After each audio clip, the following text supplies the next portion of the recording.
Welcome to Real Talk Christian Podcast, where we drink coffee and have real conversations on faith, culture, and society. This is Mark Hyde. And Chris Fuller. And on today's episode, we're re-engaging the Focus series. But today, we're asking the question, and more so answering the question, why am I a Christian? Fuller, you ready? Let's go.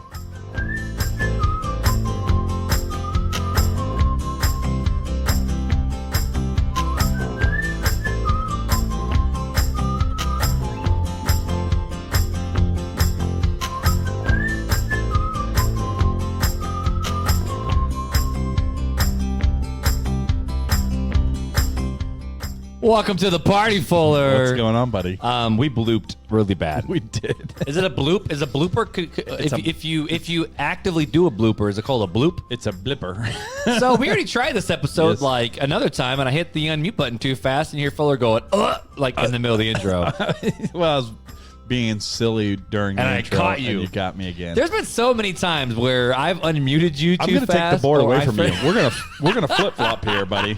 Or there was the one time where I forgot we were not muted, and I started saying stuff. Okay, but not to call you out, but Oh shoot! What did I do? during the witchcraft and wizardry episode, What did I do? let's just say that everybody needs to go watch the YouTube video. Could you like pull a like napkin out of your pocket and you're like picking your nose with the napkin? Is it actually on the YouTube video? It's on the YouTube video. Shut up. She was like, "What is he doing?" No, Mark, don't. Oh, Mark. Sorry to call you out. Shut brother. up. On the witchcraft and wizardry episode, I'm digging for gold. You're digging for solid gold with your nap. At least you had a napkin around your finger. That wasn't just like finger deep. I was like, please don't eat it. Please don't eat it. I mean, it's better than Evie. Like my daughter, she'll suck her thumb and then prick her nose with the other finger. I have a picture of it. Yeah, it's When weird. she was sitting man. with me, she was But doing so, fun fact, apparently I picked my nose on public YouTube videos. it.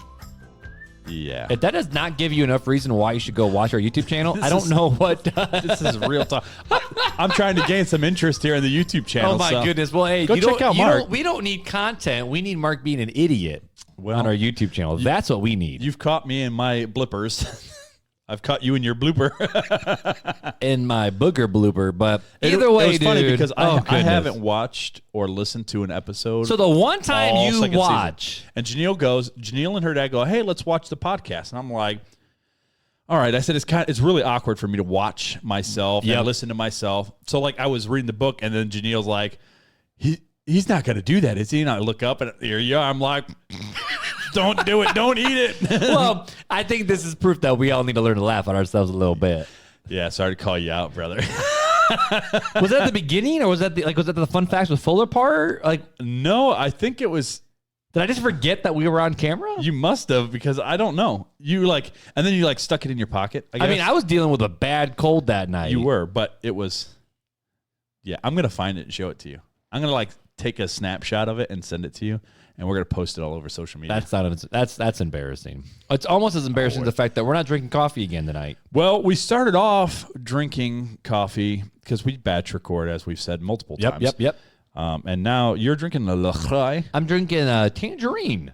not the Pommelmousse. What is that? Pampel? Pamplemousse. It sounds like Pamplem- poop I always thought it was. I'm like Pamplemousse. pamplemousse. That's why I was playing around. You caught me earlier in the blipper. And you're saying pamplemousse. I said LaCroix Pamplemousse. And you went, moo? Oh Oh man, we got to restart. But no, it's grapefruit. But that's my favorite one. The grapefruit. The pamplemousse is my favorite Orange. LaCroix right now. LaCroix orange. But I'm rocking tangerine. What are you rocking though? I'm rocking the Aha lime and watermelon. Well, right now I have a side part skinny jeans and drinking LaCroix. So if that's not millennial, I don't know what is. You know anything that I just said right now? No. There's a fight on TikTok about how Gen Z is all about like how to spot a millennial. You look for skinny jeans, a side part, and like they listed other things. And I'm like, well, first off, I'm not taking fashion advice from someone who eats Tide Pods. Second, I'm basically a Gen Z anyway, so it's kind of just funny. We I'm on that don't eat borderline. Tide Pods. We smoke bath salts. That's true. Us millennials, we were weird. Bath salt dude in Florida. Oh, that was some weird crap. That was the But either witchcraft and way, wizardry. Anyways, we are back, ladies and we gentlemen. are. And you know what we have? we brought have, the app again. we have question in a box. So Do you remember the old like out of the box, Out of the box. It was on PBS. Was it called Out of the Box? I don't know. It was just wasn't that how the jingle went? Out of the box, or am I? Yeah, but I thought it was. I thought it was. Out of the box. Man, I just said like Out I of the box. thought. Out of the box. You good? You good? You good? I'm repeating myself. Anyways, I thought it was part of Someone had a little too another. much Taco Bell before podcasting. I didn't have any Taco I know. Bell. It's just funny to make fun of you and Taco Bell because you love Taco Bell. I do love me. Anyways, so let's go with the good friends this time. Okay. We're gonna go with good friends. All right, here's the question: are you ready? Get off your phone. I'm looking Out of the Box song. It actually was the Out of the Box from was it? I don't know if it was Disney or old school Disney. Out of the Box. All right. Anywho, we were kids. Keep going. All right, I'm ready. So this is the Friends category. Well, yeah, I'm not. Yeah, but I'm not going to ask you. I'm going to ask you this question, but I already know the answer to both of. I know both of our answers. Okay. Because we're smart. We're smart, married men. Okay, I'm ready. What is the most beautiful thing you have ever seen? Besides myself? My wife. You mean besides myself? Wow. Who's that sexy thing standing in the mirror? Beth, if you need directions to the that's courthouse. Me. Staring in the mirror. Like that's Megan Trainor's song. Anyways. That's my girl's favorite song right now. We're gonna but move anywho, most beautiful thing I have ever seen, yes, is my wife. Yeah, see. I told you. All right, so we're going to move on to the next one. What aspect of yourself are you most insecure about? Oh. Ooh. What aspect of myself am I most insecure about? Yeah. Oh. Dude, that's Man, like, we're getting personal. How did we go from the most beautiful thing I've ever seen to what are you insecure about? You want me to go first? Yeah, you go first. I'll be real on Real Talk. Okay. I'm most insecure about my weight. Really? I'm a fat kid. I always have been. So I make fun of myself. You've always joked that you're the fat kid. Because to hide my insecurity. I'm weird like that. Really? Yeah. When I'm awkward, when there's an awkward thing, or I just joke because I don't know what else to do. That's fair. So yeah, that's mine. I think mine would be is the fact of when I'm with people, do people actually like me or they just show me pity? I think I'm most insecure about my relationship with others. Like, do people actually want to be with me right now? That's one thing I'm very insecure about. I want to be with you. Here, let me move the mic in here real close. There you go, buddy. Anyways. Yep. That's one thing. The other thing, I think part of it too is even though I talk a lot, I'm not great with words. Like I can't say certain words like sixth grader or ask. I have to emphasize the or I cuss on the podcast. So I'm sorry. I fumble over my words a lot. So that's right. I don't know. Do you know what I noticed I do on the podcast after watching a little bit of that? Pick your nose? No, that's me. What am I most insecure about? People seeing me pick my nose. When I listen to you intently, I do this. I like stare off into space, and like I get this like just completely blank look. I'm intentionally listening. You look like you had some melatonin, but I'm looking like I'm either high on drugs, and like I don't care what you're saying because I'm literally looking off in the distance just like this and going. Yeah. Oh, goodness. And I say right a lot. Right. All the time. It's really stupid of me. I caught one of my filler words. I don't remember what it was. And I said it to Beth, and she was like, yeah, I was going to tell you that because you say it a lot. Is it? No. See, what happened was, there's a phrase, and I know I'm going to say it in this episode. And when I do, I'm going to stop and say, that's the word. That's my thing I say all the time. Janelle's pointed out a few of our filler words. Our filler words? Yeah, she's like, yeah, Mark says that all the time. Oh, you say that. Oh, Mark says that. Oh, you say that all the time. Yep. I'm like, well, we just suck then. But we do not say a lot. No, we do not. Nope. That's one thing we have worked very hard but not you to know, but anyways, that was a really good question. What are we most insecure about? It is. That's a really good question to get to know each other. See, I'm looking bit. down, like not at the camera. I'm looking at the tripod. Yep. I randomly look different places other than the camera or you. That's really cool. Yeah, I'm looking through right now. Did you just say that's really cool? That's a filler word right there. When I don't know what to say, I didn't pay attention to what you said because I was looking to make sure. So that's cool, man. Like, well, I'm looking because again, people, we don't have a review. No reviews. And I was looking through my Instagram DMs to see if I caught anything. Now, this isn't a review. This was just a funny conversation because back in middle of February, I posted a story where it's one of those like change my mind ones where it's church coffee is never good. Change my mind.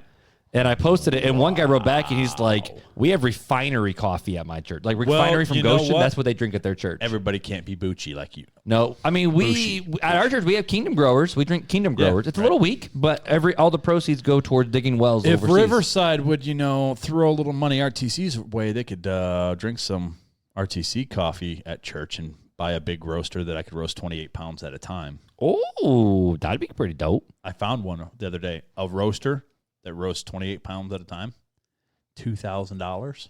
So we need a computer. We need a new computer so our live stream doesn't look so glitchy. So it's like it looks great on the camera, but when you look there, it doesn't look good. I never knew it was that glitchy until I watched the episode, and it was like we're trying, guys, but we have literally no money. So I'm just gonna throw it out there.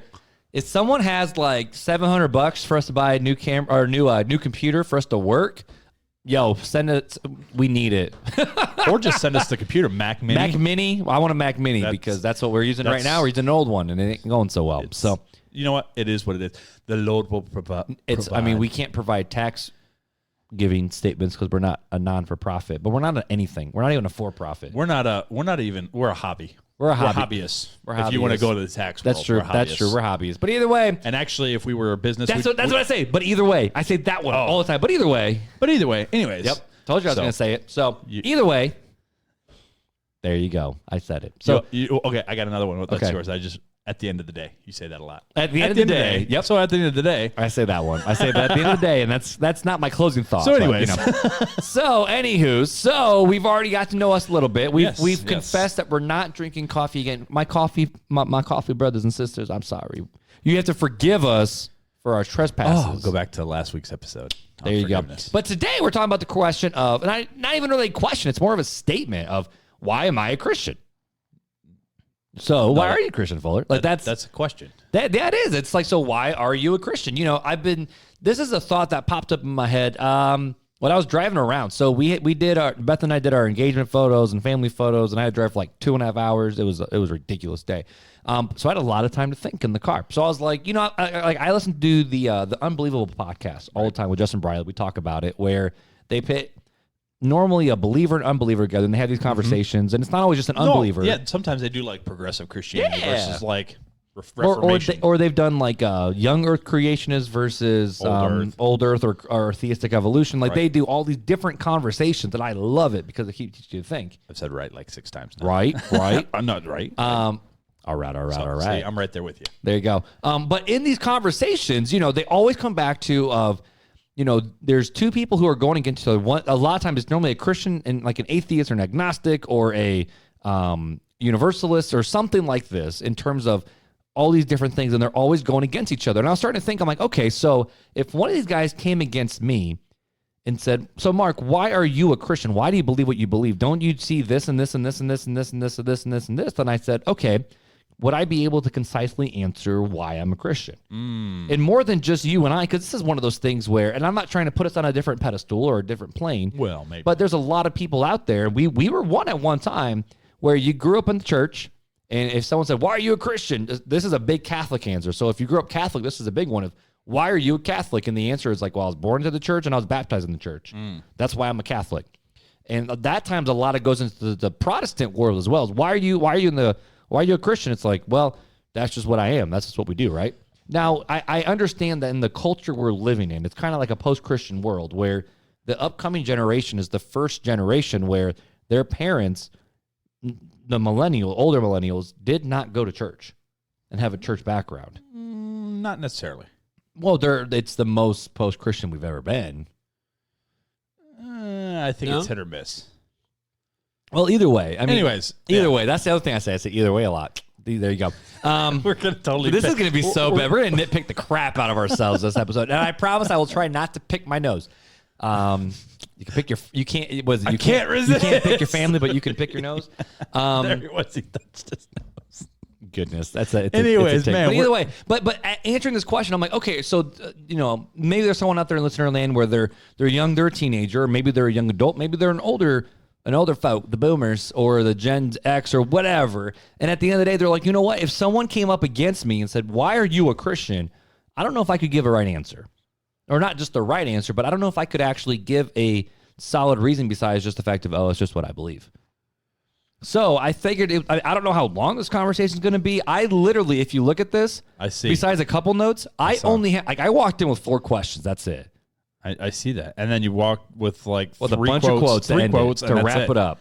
Wow. So this is a true conversation that I want you and I to have. We both just did like We did. It's because we're lazy. Not really. Not really. No, but at the end of the day, I figured this would be kind of fun for you and I to talk a little bit, Fuller, about like, this is kind of for us to share our hearts a little bit. All like, right. in the first episode, we talked about the very, very, very first.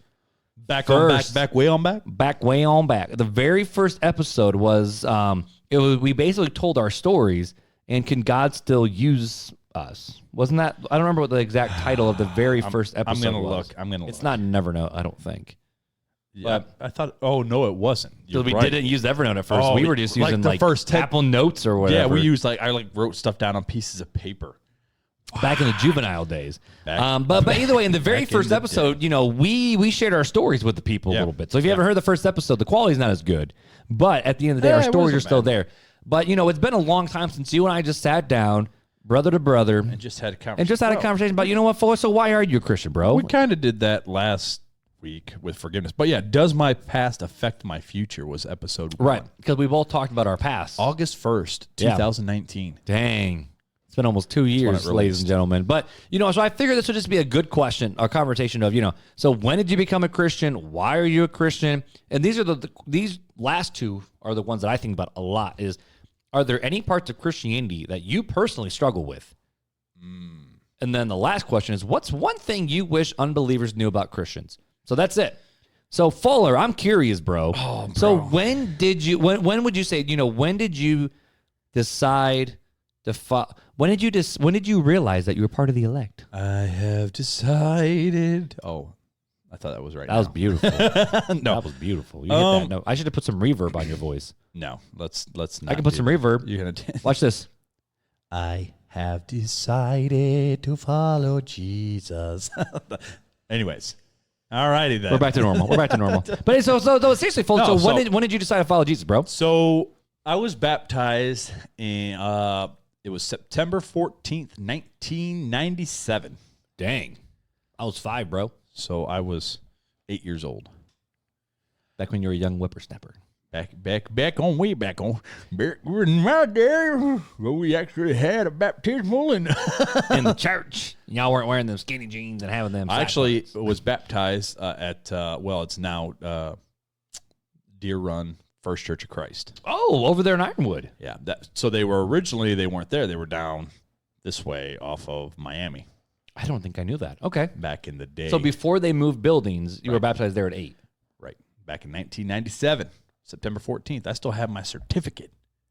I wasn't given a certificate. But that doesn't mean I fully understood what the Christian life entailed. okay. That probably wasn't until 2014 when I grew up in church. I was baptized at 8. I went through life being raised by Christians and first generational Christians and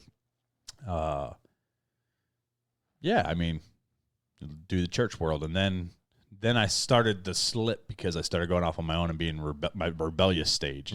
That's when I got into drugs and premarital sex and partying. Yeah. So everything else Down in Florida. yeah. So that was all probably started taking place about 2009. So there's like a 5-year stretch where I wasn't making my calling and election sure. Last episode. I'm a 4-point Calvinist, so I believe that I was always predestined to be the elect, but because I'm not God, I don't know if I am predestined, so I have to make sure my calling and election sure. But anywho, but you were not living the way you should be living. I was definitely not. So So when did I become a Christian? I had the faith. I did the confession. I was baptized. I was, I fully believed in 97. So, but I've had some oopses along the way. Mm-hmm. So that would be my answer. That's cool. I had my reawakening in 2014. Your reawakening. I like it. This is it's always a hard It's a question hard to one. answer because, I look back and if someone said, so Mark, when did you decide to follow Jesus? I said, well, I realized the reality of everything when I was 8. like you, third grade.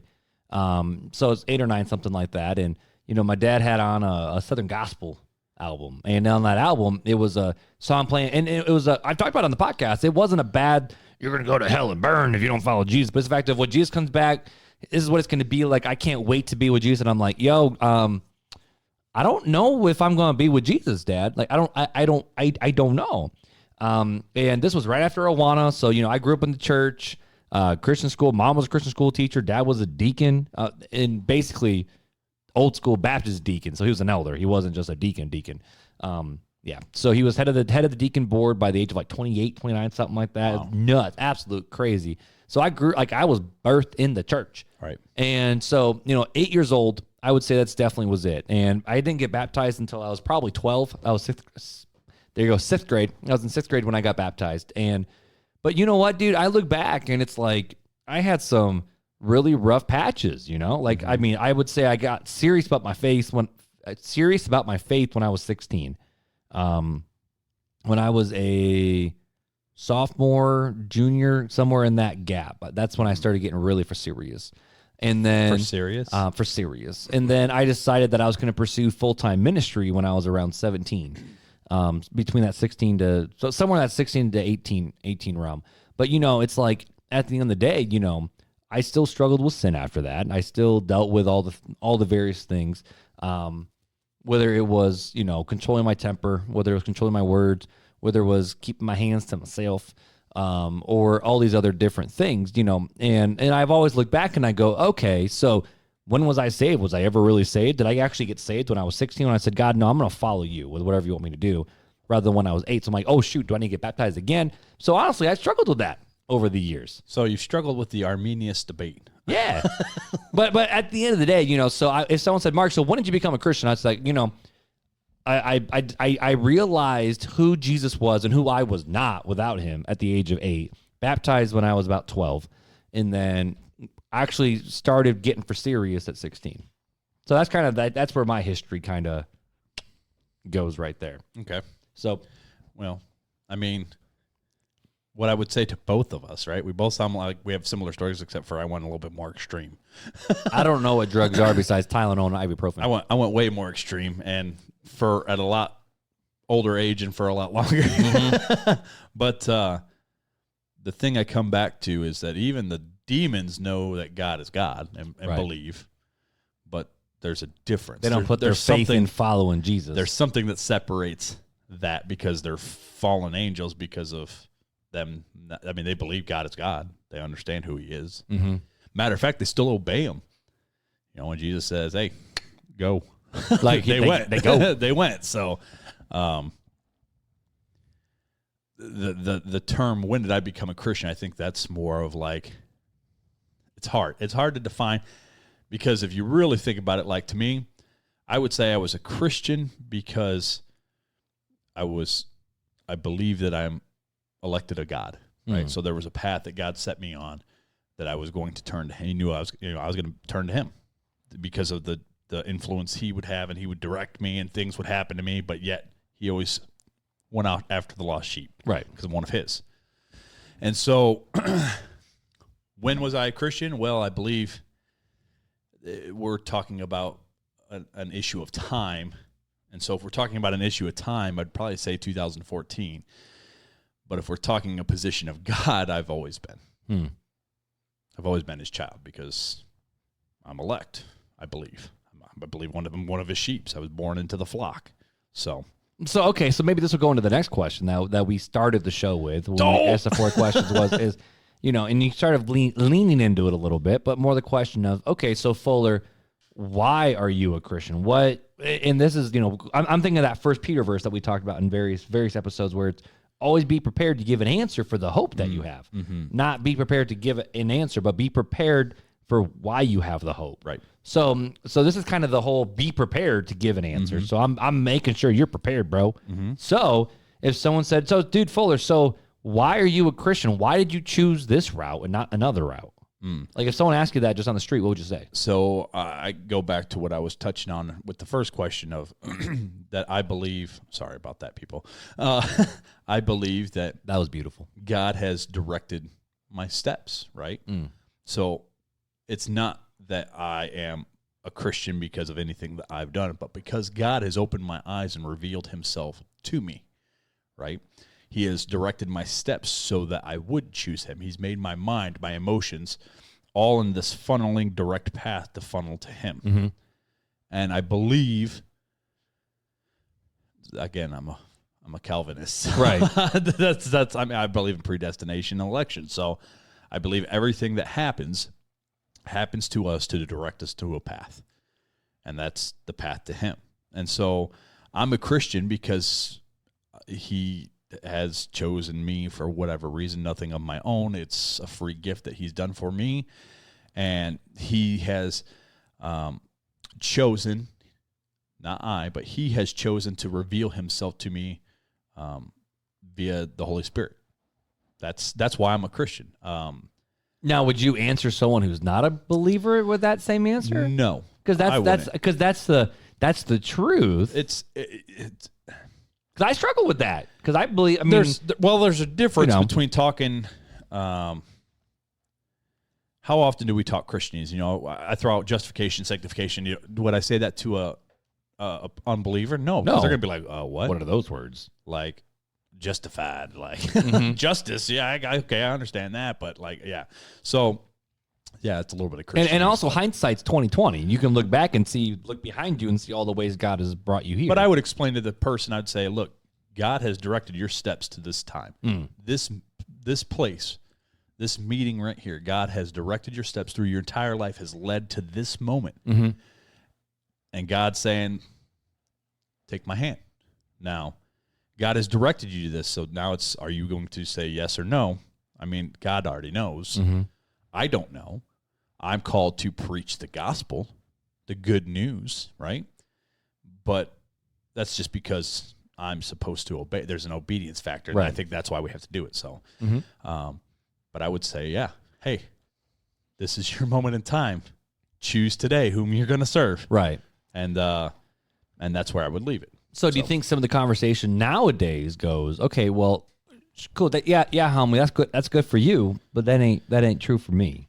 And that's where I think a lot of the Christian atheist debate is we're living in a relative society. Well, the truth is relative to what you want. But it's not. Oh, I agree. But it's not. Like, we know it's not, and that's what I would say. Well, that's true. So if truth is relative, then if I took out my gun here and say 3 seconds and shot you in the head, well, I'm unjustified and it's okay. It's a just shooting because truth is relative. Does that make sense? Or is there a line?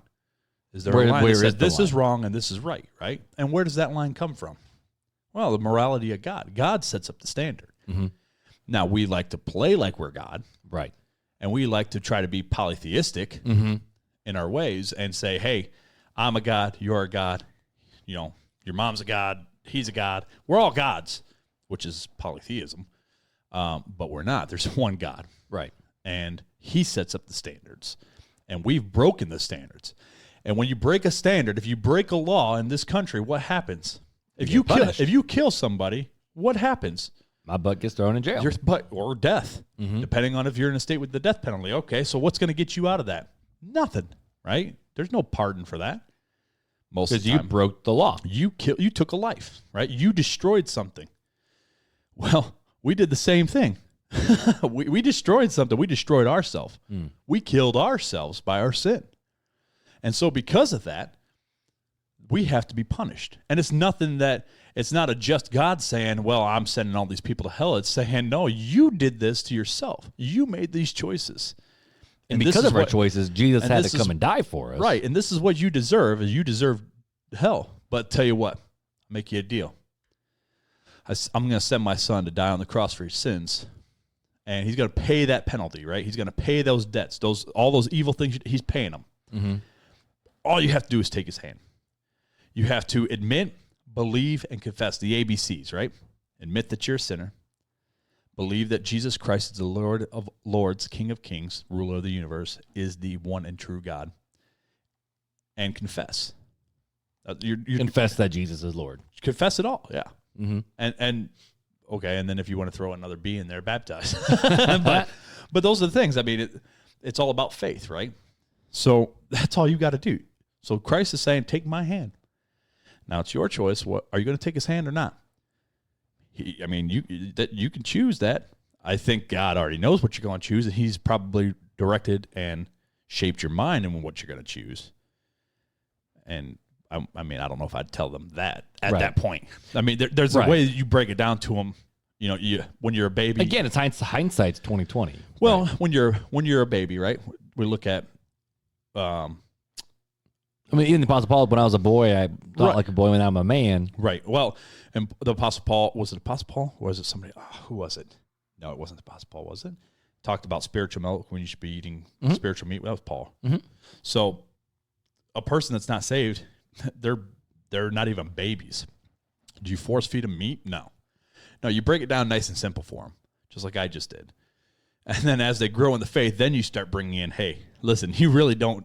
God directs your steps. God gives you each breath. God lets you wake up each morning. I didn't realize this conversation was going to go this way, because the other day on Facebook in one of the groups I'm in, I don't remember which group it was, but there was a graph, and the idea is the fact of the more knowledge you have of how God works, the more humble you are, because you understand what the truth really is and how little and sinful you really are. Because at first you're like, oh, dude, God, like, awesome, thank you. I don't know very much, but you feel like you're like, this is awesome. But then there's a climactic point where all of a sudden you start to flip. They think that God's like a party gift giver, and they can take the gift or not. And then as your understanding and your growth comes, you go, oh, he was the party gift giver, and actually I was just the bag that he put the party gift in.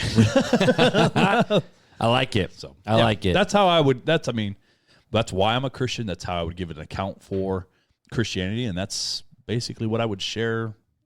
In a nutshell, real quick. And this is where it's cool, because I know you're very much you're a heart and soul guy, and I tend to get stuck in the intellectual world. And that's not always a good thing. Right. Let's be honest with you. It's not always a good thing to get stuck in the philosophical debates.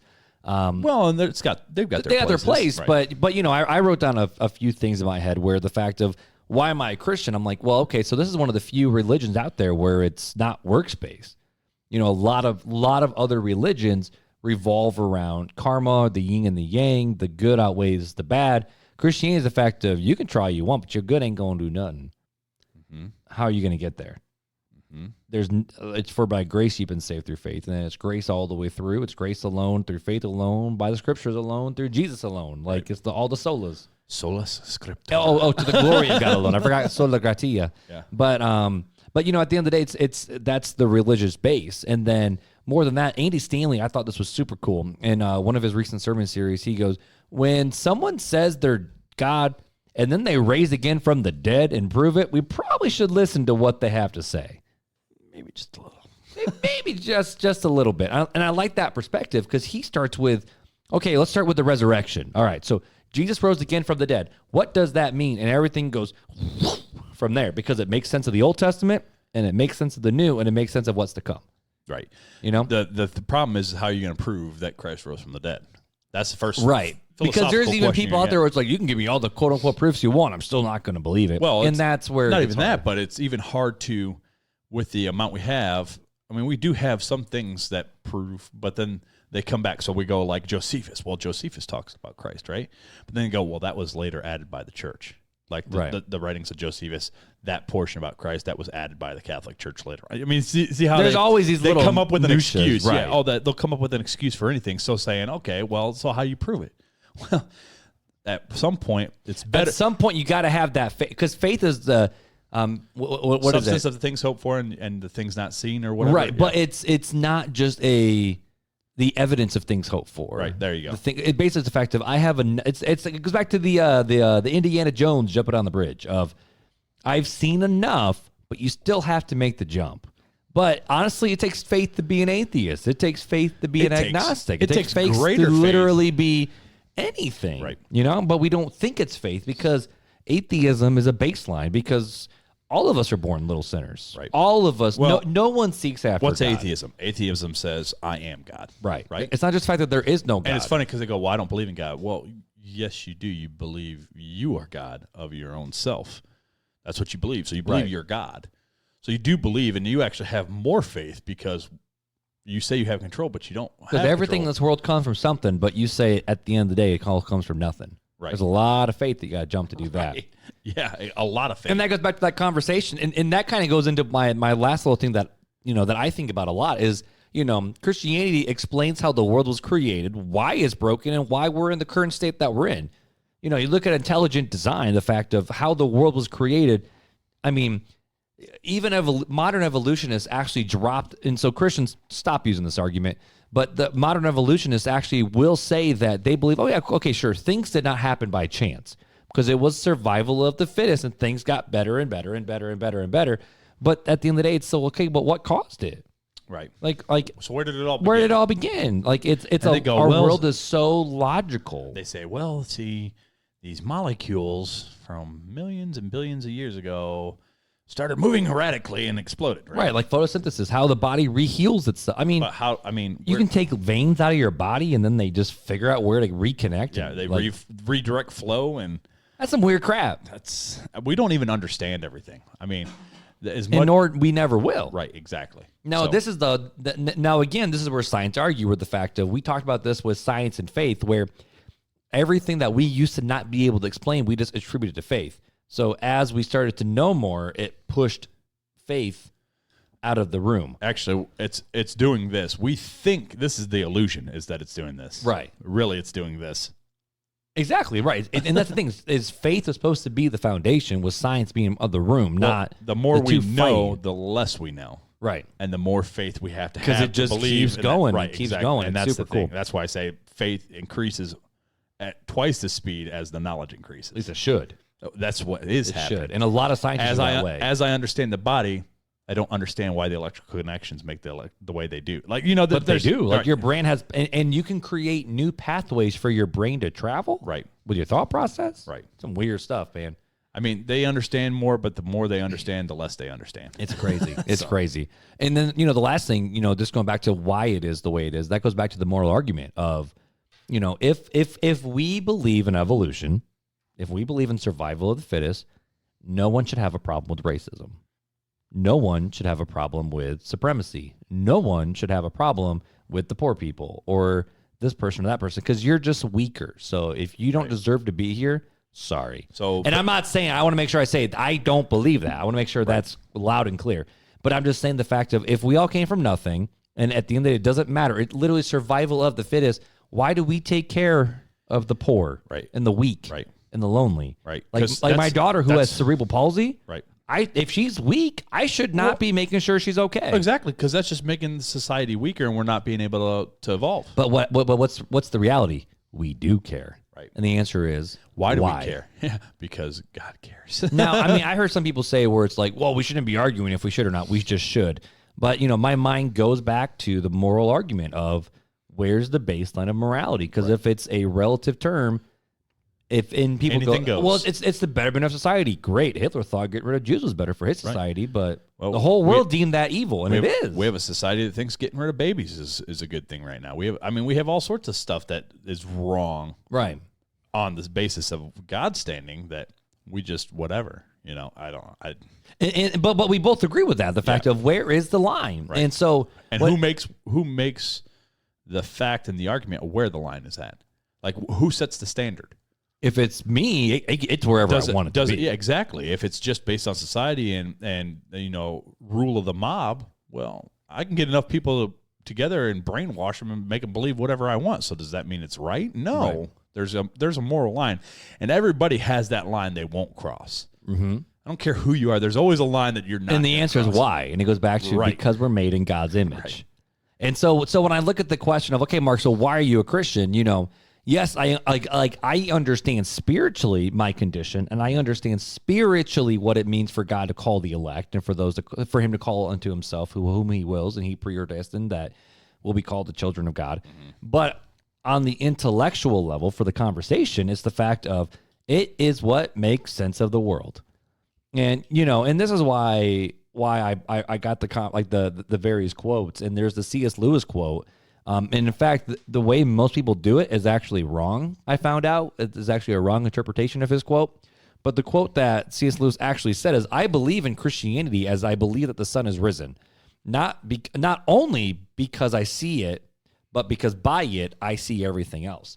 So the idea is the fact of Christianity. Yeah, I believe it, not just because I see it for myself, but it makes the whole world around me make sense. And that's kind of where I'm at with Christianity.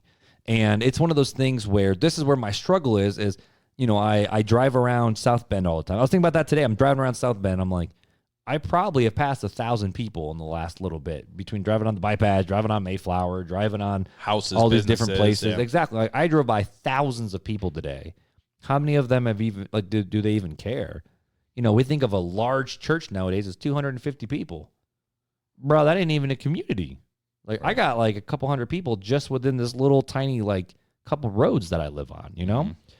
And at the end of the day, for us as Christians, this is where I struggle the most. Oh, I guess that goes into the next question of what do you struggle with Christianity? Well, there you go. Is the fact of I look around at the world and I go, man, that's a lot of people. And I'm one who I see the elephant and I tend to shut down, where it's just, that's a lot of work. I don't know where to begin, so I'm just going to sit, which is not the work. And then there's other people out there where I knew a pastor who he was like bound and determined to see 1 million people come to follow Jesus through his ministry. He crashed and burned hard because he pushed so hard that he ended up losing his family over it.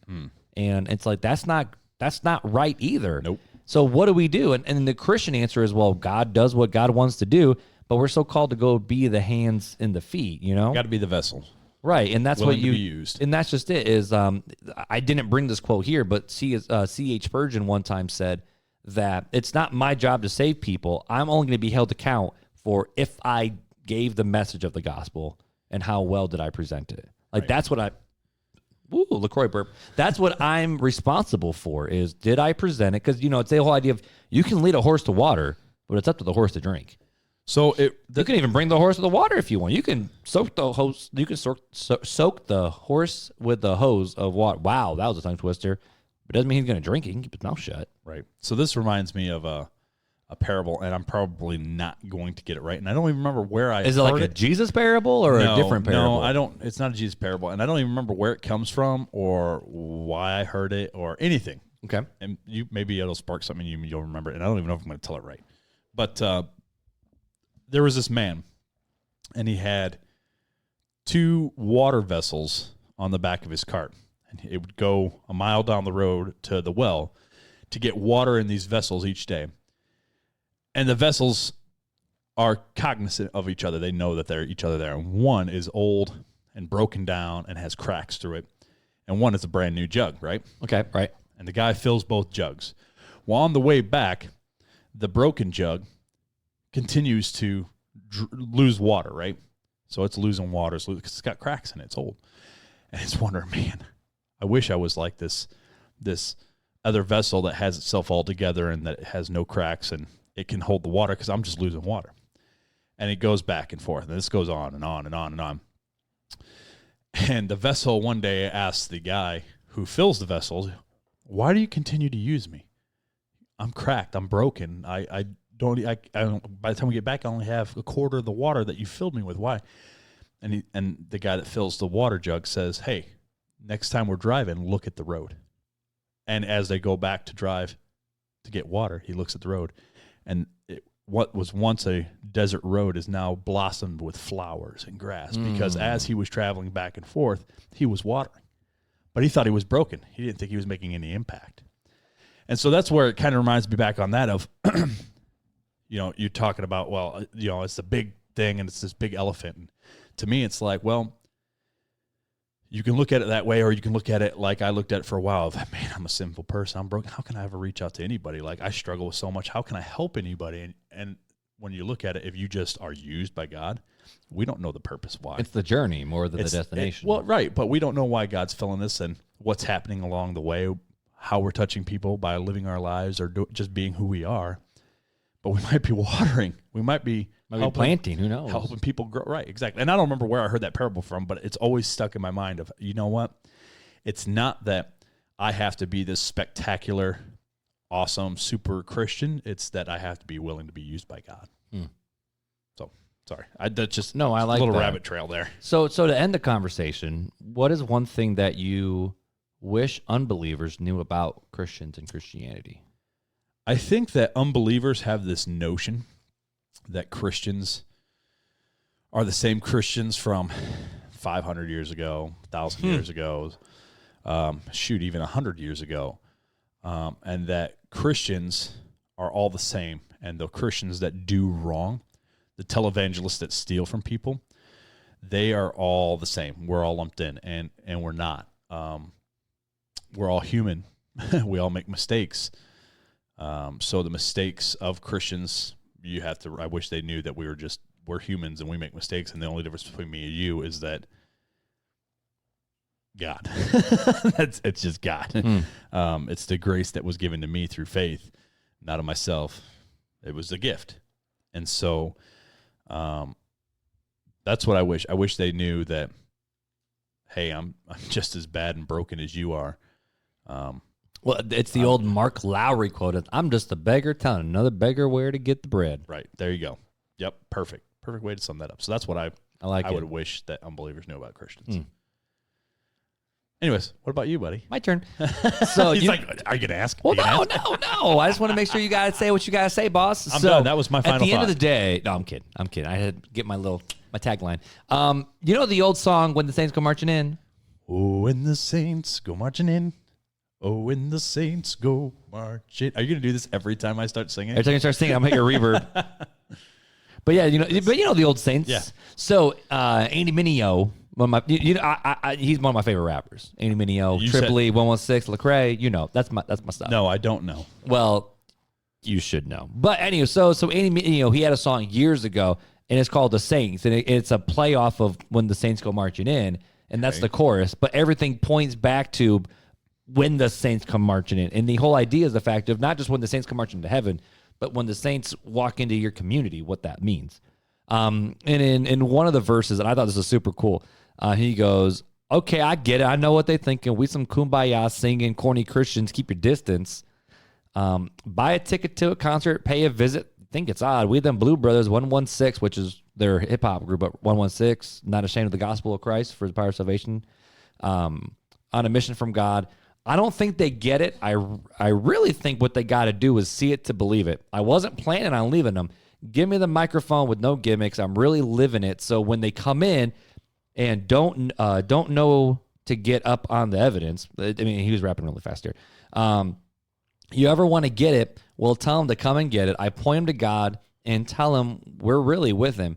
They think I'm tripping because I'm living for more than just rapping, but that's what happens when the saints come marching in. And the whole idea with that, the fact is, it's the fact of, at the end of the day, what I wish Christians would do is to, when they say they follow Jesus, that they go out and they live like it. And that's where my thought is, because so many people out in the world think Christians are corny, and that they're just these, we hold hands, we sing kumbaya. It's like that. Y'all do some weird crap. Are y'all normal? Like I don't know what y'all doing. And obviously, there's gonna be some things that the world doesn't get that we do. Like we sing worship to God.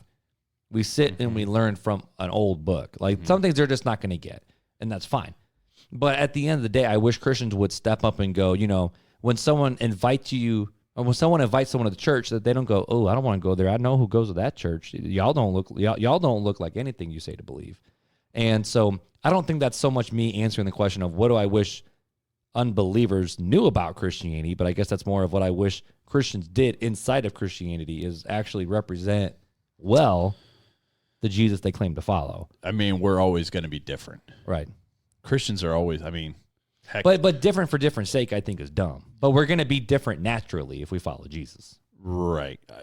I mean, to say, yeah, I mean, I love the tagline from The Chosen. Get used to different. Is that really the tagline from The Chosen? Get used to different? Get used to different, because it is true. I mean, when you follow Christ, following Christ is different. It's a different way of the natural thinking, because why?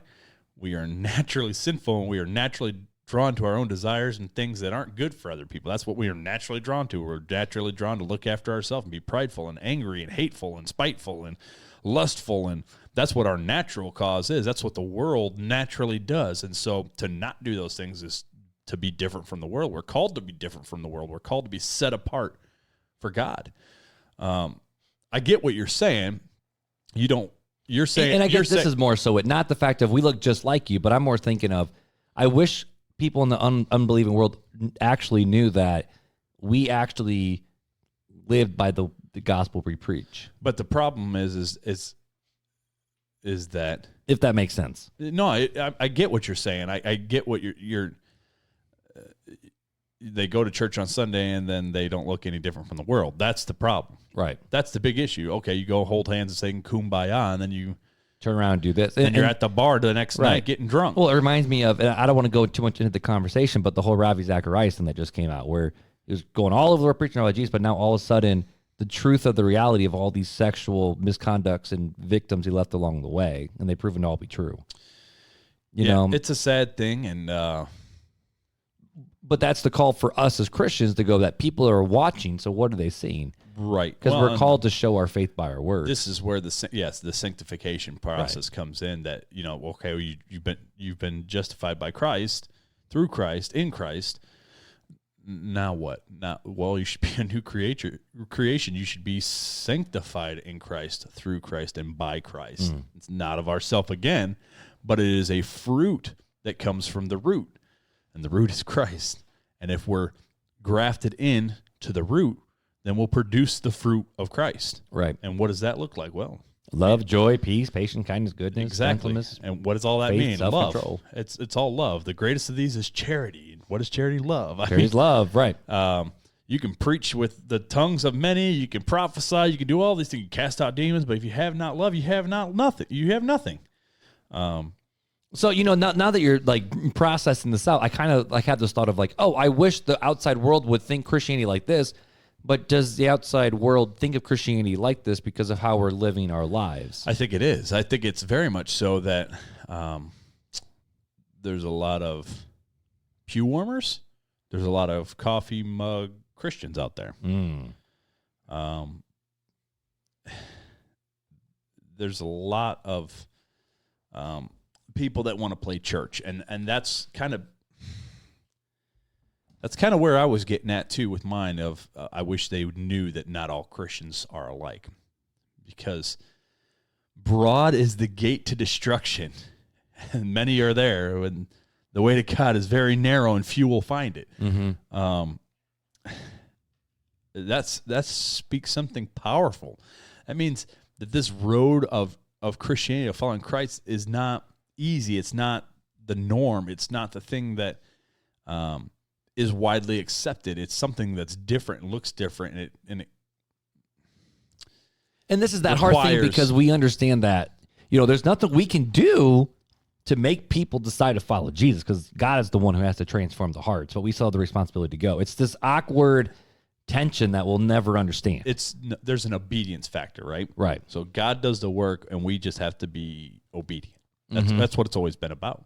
From Abraham to David, it's always been about obedience to God.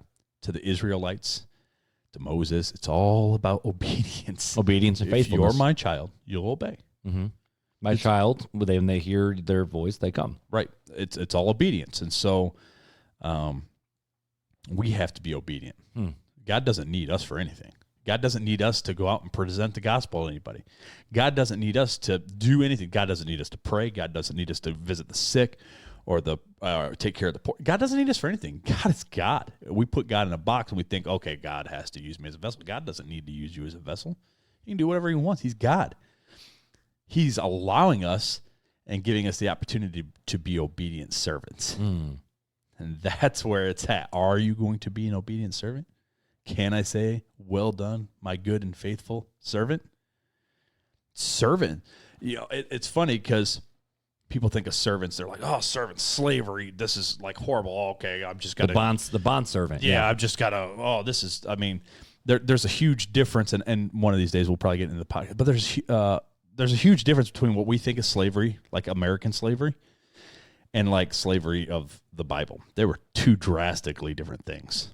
The slavery of a Bible was like, couldn't pay off. Now, there was actual slavery. Well, of course. We can't forget that. But that wasn't done by, like, we're talking about biblical slavery, like slavery in the Jewish land, Israel's, right? Okay. What happens? Every 7 years, there was the year of Jubilee, where the slaves would be released, right? in Israel, right? From their bond. From their bonds. Why were they in bonds? Well, because they were. They chose, but they weren't forced into it. They chose because of it too. Because of a debt or because they couldn't feed themselves or whatever, so they would go do these things. It was actually a way of protecting the same poor and the weak. Same with if a family sold their land because they needed money, that same years of Jubilee, that money would be given back, or that land would be given back, and everything would be made as it was before. So it's a drastic difference. So when Christ it was set up honestly, it was set up to take care of one another. Right. So when Christ came as a what? Suffering servant. He came to serve. So why do we think we're any better than the master? Mm-hmm. We are servants. We're supposed to serve not only God, but serve each other. That's what love is about. It shows love. And so why does God need us? He doesn't need us. He's just giving us the opportunity. This is an opportunity. This is something we should be excited about, that, hey, God has chose us to be servants. We should obey. We should want to obey because he's chosen us. He's given us this great opportunity. But we don't see it as an opportunity. We see it as American slavery, where we're in bonds and chains. And that's not the slavery or the servanthood that he's talking about. So that's just the way That's fascinating. Anyways. There's a book that was written by John Stott, which, side note, if you want another good podcast to listen to, Premier Radio from the UK, who does Unbelievable and Ask NT or anything, they just dropped a new one where they take all of John Stott's sermons from the archives and they're just posting them every single week. It's super cool. But he wrote a book called Why I'm a Christian, and he kind of talks about, the intellectual thought, the, moral, like these conversations we always have. Mm-hmm. But this was his big triumphal sentence, and I think you're going to love it. You ready? All right. So he said, the most significant factor lies elsewhere in terms of why I'm a Christian. The most significant factor lies elsewhere. And it is on this that I intend to concentrate this final chapter. Why I am a Christian is due ultimately neither to the influence of my parents and teachers, nor to my own personal decision for Christ, but to the quote-unquote hound of heaven. That is, it is due to Christ himself who pursued me relentlessly, even when I was running away from him in order to go my own way. And if it was not for the gracious pursuit of the hound of heaven, I would today be the scrap heap of wasted and discarded lives. Yeah. Don't get any better than that. That was good. That's a Very quote. True. That's a quote. Very true, though. So at the end of the day, why are you a Christian? It wasn't the intellectual thought or my own decision or my teachers or my upbringing. It was the fact that, Christ directed my steps. And he was the heaven hound. the hound of heaven. Now, this was also written years ago when it was now we're like, the what? What's that? The hound of heaven. Yep. But this is why somebody that's like, and this is why, hey Mark, they're hounding you, right? And this goes back to why I think the song. Now, I still don't like the word reckless, but this is why the song "Reckless Love" is exploded, where the fact of Christ pursued me. Like, if we're called into him, I'm not saying I like the word. I'm just saying why it's a very popular song. I just struggle with, because God is never reckless. I agree. But I'm just saying, but the rereason why it's so popular is because I realized that God literally pursued me. And so that should cause us to rejoice and triumph in what Christ has done, but then should cause us to humble ourselves before men. Because I'm no better than you. I'm no better than anybody else.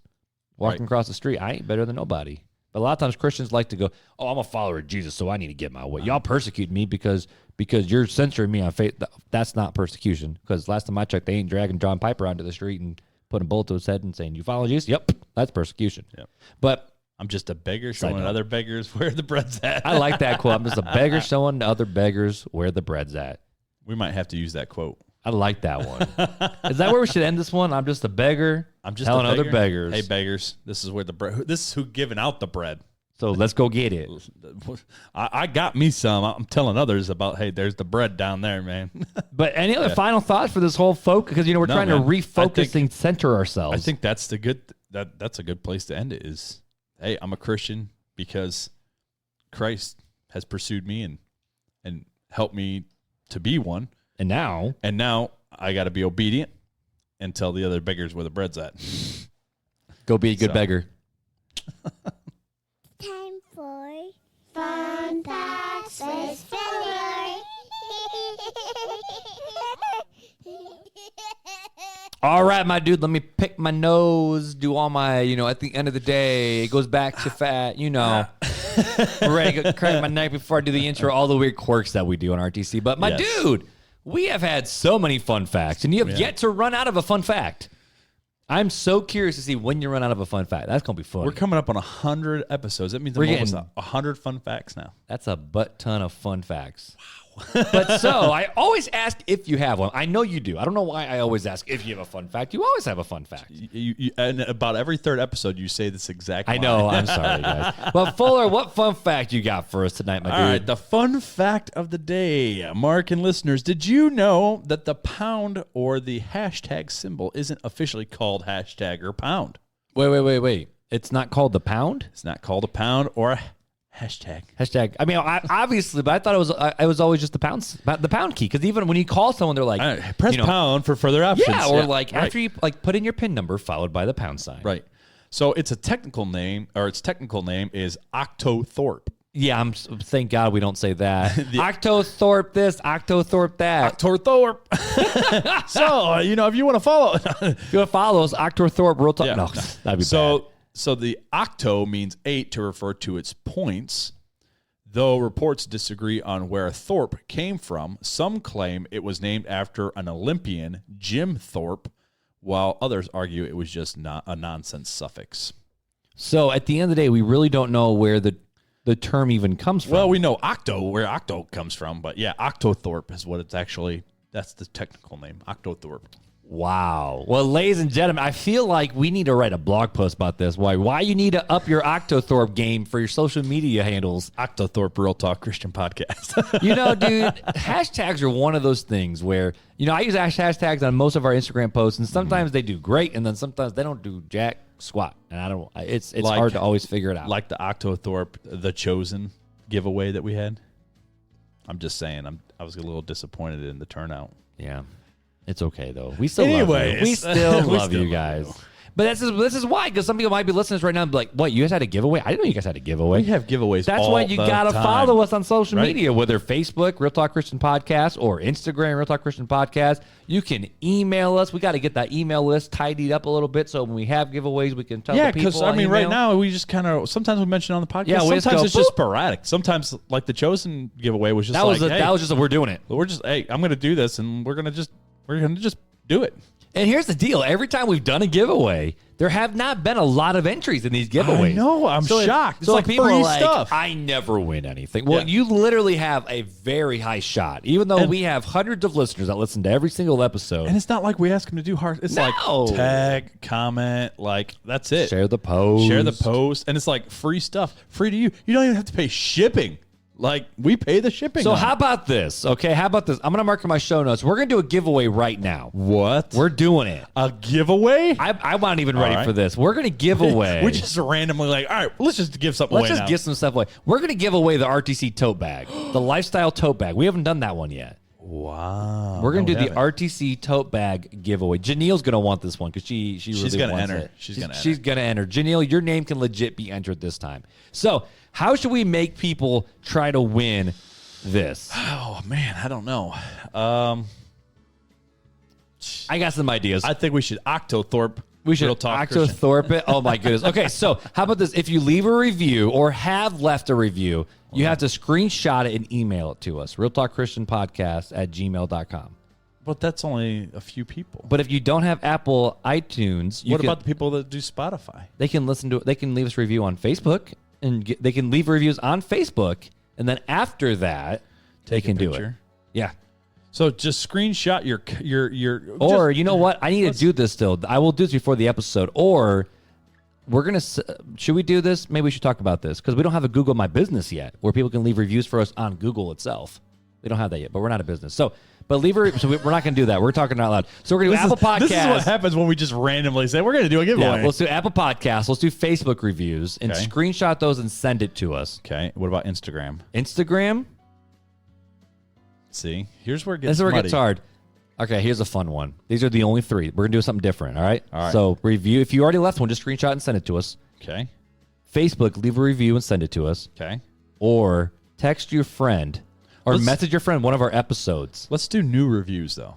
No, not the old reviews? Not the old ones, because they've gotten the mini swags and stuff. So I mean, they can do another review. That's fine. I'm okay with them doing like another review on like, Facebook or something. Or okay, review on Apple iTunes, review on Facebook, or if you message or text a friend an RTC episode and then screenshot and email it to us or message us, we'll get you in the drawing for the free tote bag. How about that, ladies and gentlemen? So how long is this going to go on for? Till the next episode drops. So next Thursday, 1 week from the time of release is when you have to do it. Okay. How about that? All right. Sounds good. How about that? We're about to run out of our music. We have 15 seconds left before our music ends. So just like always, guys, RealTalkChristianPodcast.com, place to go for everything. Get your name in the giveaway. We want to give away that tote bag. Hit us up, RealTalkChristianPodcast@gmail.com. Whoo, we got 5 seconds. But until next time, guys. Take it easy.